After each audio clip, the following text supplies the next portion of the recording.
ஆடி ஒவ்வொரு பொழுதும் ஓனா அப்படி நான் ரசிச்சேன். உயிர் கொள்ளது ஓ நினப்பு கண்மணியே. ஓ ஒரு ஆயிரம் வானவில்ல ஓ பூவிழி காட்டுதடி. அத சட்டுன்னு நீ மறைச்சா நான் என்ன செய்வேன் புள்ள. கண்கள் ஏதோ தேடு, களவாடு, நெஞ்சும் தானே பாடு மனத்தோடு. நீங்க எதுக்கு என்னை எப்ப பார்த்தாலும் இப்படி பார்த்துக்கிட்டே இருக்கீங்க?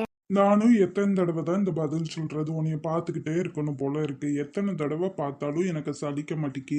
இன்னொரு விஷயம், உன்னை பார்த்தா என் கண்ணு வேற எங்கேயும் நகர மாட்டேங்குது. இவ்வளோ அழகா இருந்துட்டு மனுஷனை கொல்லாதடி. பாக்குறவங்க கண்ணை பொறுத்து உங்களுக்கு நான் அழகா தெரியுறேன்.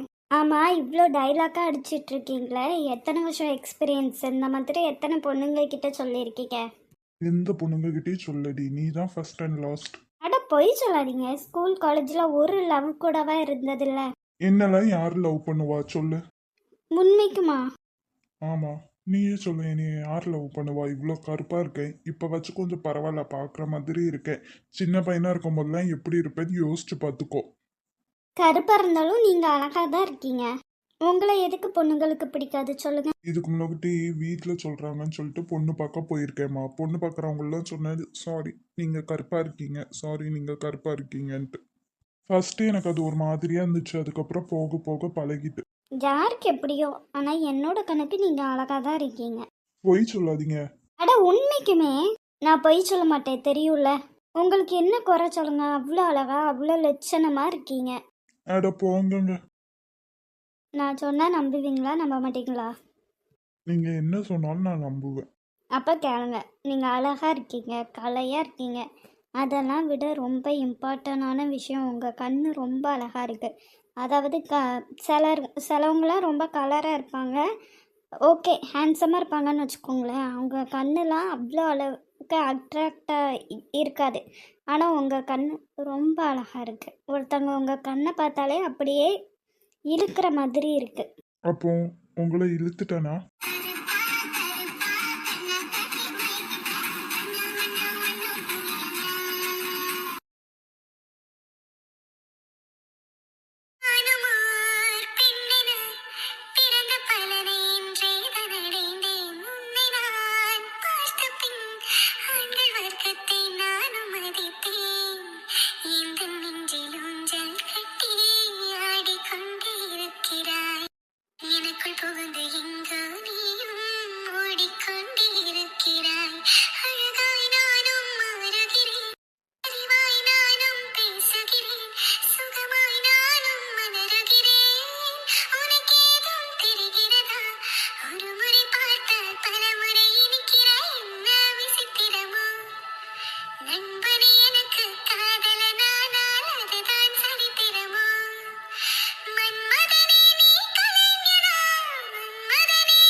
இவ்வளோ ஹெவியாக பெர்ஃபார்மன்ஸ் பண்ணுறோம், கொஞ்சமாச்சு திரும்பி பார்க்கானான்னு பாரு கல் நெஞ்சக்காரன். கஸ்டமர் கிட்ட பேசுறதுக்கு ப்ரெசன்டேஷனுக்குலாம் ப்ரிப்பேர் பண்ணிட்டீங்களா? பண்ணியாச்சு. இந்த கஸ்டமர் வந்து எங்களுக்கு ரொம்ப ரொம்ப இம்பார்ட்டன்ட். ரொம்ப வருஷமா எங்க கிட்ட மட்டும்தான் ப்ராஜெக்ட் கொடுத்துட்டு இருக்காங்க, அதனால கொஞ்சம் பார்த்து. ஓகே, நான் ஒன்று சொல்றேன், தப்பா நினைக்க மாட்டீங்களா? சொல்லுங்க. நீங்க தான் வேற கம்பெனியோட சிஇஓல, ப்ளீஸ் எனக்காக இங்க இருந்து கஷ்டப்படாதீங்களே, நீங்க உங்க கம்பெனிக்கே போயிருங்க. நான் உங்களுக்காக கஷ்டப்படுறேன்னு ஏன் நினைக்கிறீங்க? எனக்கு உங்களை பார்த்துக்கிட்டே இருக்கிறது கஷ்டம் கிடையாது, ரொம்ப ரொம்ப சந்தோஷம்தான். இல்லை, நீங்கள் ஒரு கம்பெனியோட சிஇஓ, நீங்கள் இங்கே வந்து எனக்காண்டி ஒரு எம்ப்ளாயியாக ஒர்க் பண்ணுறது எனக்கு ஒரு மாதிரியாக இருக்குது. நான் ஒரு கம்பெனியோட சிஇஓ தான், இங்கே வந்து எம்ப்ளாயியாக இருக்கேன். ஆனால் இங்கே வந்து நான் ஒர்க் விஷயத்துலேயே நிறைய விஷயம் கற்றுக்குறேன், அது எனக்கு ப்ராஃபிட் தானே. அண்ட் ஒரு எம்ப்ளாயியாக இருந்தால் எப்படிலாம் இருக்கலாங்கிறது நான் இங்கே வந்து தான் தெரிஞ்சுக்கிட்டேன். ப்ளீஸ் எனக்காக கஷ்டப்படாதீங்க, போயிருங்களேன். உங்களுக்காக கஷ்டப்படாமல் நான் வேறு யாருக்காக கஷ்டப்படுவேன் சொல்லுங்கள்? நீங்கள் என்னோட 8 வருஷம் லவ் அவ்வளோ சீக்கிரம் விட்டுட்டு போயிட முடியாது. உலகத்திலே கொடுமையான வழி என்ன தெரியுமா? நம்ம உயிருக்கு உயிராக லவ் பண்ணுறவங்க இன்னொருத்தவங்களை லவ் பண்ணி அதை கண்ணால் பார்க்குறது தான். அந்த வழியவே நான் பார்த்துட்டேன். இப்போ கஷ்டப்படுறதெல்லாம் ஒரு கஷ்டமே கிடையாது. இது ப்ராக்டிக்கலாக ஒத்து வரும்னு நினைக்கிறீங்களா? நான் ஆல்ரெடி கல்யாணம் முடிஞ்சவன், எனக்கு ஒரு பாப்பா இருக்கும். உங்கள் அப்பா எப்படி அக்செப்ட் பண்ணிப்பாங்க? நான் உங்களை லவ் பண்ணுறது ஆல்ரெடி என்னோட அப்பாவுக்கு தெரியும். பட்டாலாம் சொல்லிட்டு தான் வந்திருக்கேன். ஆனால் எனக்கு இதெல்லாம் பிடிக்கலையே. அதுக்கு நான் எதுவும் பண்ண முடியாது. எனக்கு பிடிச்சிருக்கு. நான் சொல்கிறேன் கேளுங்க, நான் ஆல்ரெடி கல்யாணம் பண்ணுவேன். இதை எத்தனை தடவை சொல்லுவீங்க? நீங்கள் ஆல்ரெடி கல்யாணம் பண்ணுவீங்க, அதுவும் லவ் மேரேஜ். உங்கள் ஒய்ஃபை உங்களுக்கு ரொம்ப பிடிக்கும். அவங்கள மறந்துட்டுலாம் உங்களால் என்னோட வாழ முடியாது, இதானே? உங்களுக்கு இது விளையாட்டாக தோணுச்சுன்னா நான் எதுவும் பண்ண முடியாது. பட் இது ரொம்ப சீரியஸ். அவளோட பிளேஸ்லலாம் யாராலையும் வர முடியாது. நீங்கள் அவகிட்ட இந்த ஃபீல் பண்ண லவ் ஃபுல்லும் என்னோட லவ். இதை நான் எப்படி உங்ககிட்ட சொல்லுவேன்? நம்பிக்கை துரோகி ரோகிணி. என்ன திரும்பிட்டீங்க? நீங்கள் ரோகிணியை எதுக்காக லவ் பண்ணீங்க? இது என்ன கேள்வி? ரோகிணி அழகா இருக்கான்னு லவ் பண்ணீங்களா, இல்லை ரோகிணி உங்களை லவ் பண்ணுறத பார்த்து லவ் பண்ணீங்களா? ஒரு பொண்ணால் இவ்வளோ லவ் பண்ண முடியுமான்னு எனக்கு காமிச்சதே ரோகிணி தான். அவள் காதலை பார்த்து தான் நான் அவளை காதலிச்சேன். எனக்கு காதலிக்க கற்றுக் கொடுத்ததே ரோகிணியோட காதல் மட்டும்தான். அப்போ நீங்கள் எப்போவோ என்னைய லவ் பண்ணிட்டீங்க. என்ன சொன்னீங்க? எனக்கு புரியல. புரியும் போது புரியும். அட என்னன்னு சொல்லுங்க. இப்போ வேண்டாம், சொல்ல டைம் வரும்போது சொல்கிறேன். ஓகே. என்னோட காதல் உண்மையானது. அதான் எனக்கு கடவுள் 2வது வாய்ப்பு கொடுத்துருக்காரு. இதை கண்டிப்பாக நான் மிஸ் பண்ணவே மாட்டேன். பாப்பா, இப்போல்லாம் நீ அம்மாவை வயிற்றுக்குள்ளேருந்து ரொம்ப படுத்தி எடுக்க பாப்பா. ஒரே வாமிட்டிங்காக இருக்குது. மூச்சு கூட ஒழுங்காக விட முடியல. உள்ளே உட்காந்தாலே ஒரு மாதிரியாக இருக்குது. இப்போ தான் கொஞ்சம் ரிலாக்ஸாக இருக்குது. வெளியில் வந்து காத்தோட்டமாக உட்கார்றது. நேரத்துக்கு உங்கள் அப்பாவுக்கு மட்டும் நான் கன்சீவான தெரிஞ்சிச்சுன்னு வச்சுக்கோ, என் பாப்பா அவ்வளோ சந்தோஷப்படுவார். என்னை தாங்குன்னு தாங்குவார். ஆனால் சொல்ல முடியாத சுச்சுவேஷன். இவளுக்கு என்னதான் பிரச்சனை? இப்பெல்லாம் அடிக்கடி ஏதாச்சும் ஒன்று யோசிச்சுக்கிட்டு உட்காந்துக்கிட்டே இருக்கா. தாரா, தாரா. ஐயோ, உங்களுக்கு என்னதான் வேணும்? ஒரு 10 நிமிஷம் கூட என்னை நிம்மதியாக தனியாக விட மாட்டீங்களா? இல்லம்மா, உனக்கு எதுவும் பிரச்சனையா? எனக்கு பிரச்சனையே நீங்கள் தான். உங்களை தவிர எனக்கு வேற என்ன பிரச்சனை இருந்துற போது? இல்லம்மா, இப்பெல்லாம் ரொம்ப டயர்டா இருக்க.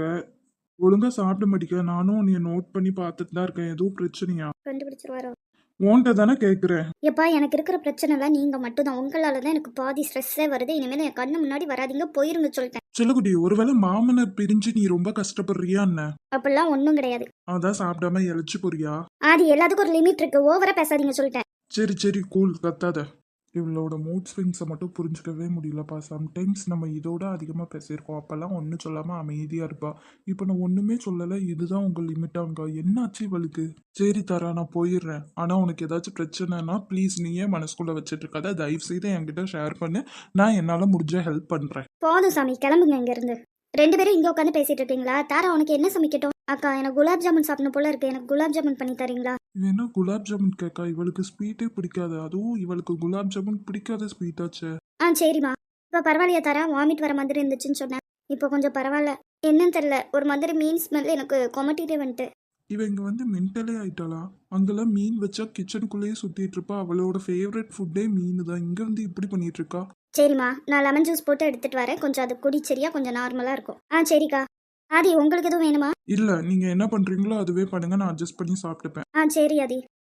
இவர் ஏன் இப்படி பார்த்துட்டு இருக்காரு? நீங்கள் இன்னும் இந்த இடத்த விட்டு போகலையா? தாரா, உனக்கு பேய் எதுவும் பிடிச்சிருச்சா? நான் வேணா இங்கே பக்கத்தில் ஒரு கோயில் இருக்கு, கூட்டு போயிட்டு வரட்டா? இல்லடி, உனக்கு ஸ்வீட்டே பிடிக்காது. அதுவும் உனக்கு பிடிக்காத ஸ்வீட்டு குலாப் ஜாமுன் தான். அது கேட்குற. அதுவும் இல்லாமல் உனக்கு மீன் வாசம் கொமட்டிட்டு வந்துட்டா. என்ன ஒரு அதிசயமா இருக்கு. உனக்கு மீன் தானே பிடிக்கும். அங்கே என்னோட அம்மா மீன் சமைச்சா கிச்சனையே சுற்றி சுற்றி வருவேன். இப்போ என்னாச்சு? எப்போதும் எல்லாத்துக்கும் முதல்ல பிடிக்கிறது தான் பிடிக்கணுமா சொல்லுங்க? எனக்கு தான் ஃபர்ஸ்ட் உங்களை ரொம்ப பிடிக்கும். இப்போ உங்களை பார்த்தாலே பிடிக்கல, அந்த மாதிரி தான். உனக்கு மீன் குழம்பு நானும் ஒன்னாடி. அது ப்ளீஸ், ஆல்ரெடி ரொம்ப டயர்டாக இருக்கும். உங்ககிட்ட சண்டை போட முடியலலாம் இல்லை, விட்டுருங்க. என்னடி ஆச்சு? ஹாஸ்பிட்டல் எதுவும் கூட்டு போட்டா? ரொம்ப டயர்டா இருக்க. சரியாயிரும் ஆதி, விடுங்க ப்ளீஸ். நீங்கள் கொஞ்சம் அங்கே போங்க. இது இன்னும் வாமிட் நிக்கல. வாமிட் வர மாதிரி தானே இருக்கு. வா, நான் உன்னை ஹாஸ்பிட்டல் கூட்டு போறேன். அது எனக்காக ஒரு ஹெல்ப் பண்ணுறீங்களா? தயவு செய்து இங்கேருந்து கிளம்புங்க ப்ளீஸ். சரி, ஒன்னோட இஷ்டம். ஆனால் முடியலன்னு சொல்லு சரியா? ஹாஸ்பிட்டல் கூட்டு போறேன். என்னாச்சு? இவளுக்கு சொன்னாலும் புரிஞ்சுக்க மாட்டேக்கா. இவ கஷ்டப்படுறது எனக்குலாம் ரொம்ப கஷ்டமா இருக்கு. நீங்கள் இன்னும் போகலையா? உன் பக்கத்துல தானே உட்காரக்கூடாதுன்னு சொன்னேன். நான் இப்ப தள்ளி தான் உட்காந்துருக்கோம். நீ டிஸ்டர்பே பண்ண மாட்டேன். நீ பேசாம உட்காரு. இம்சப்பா.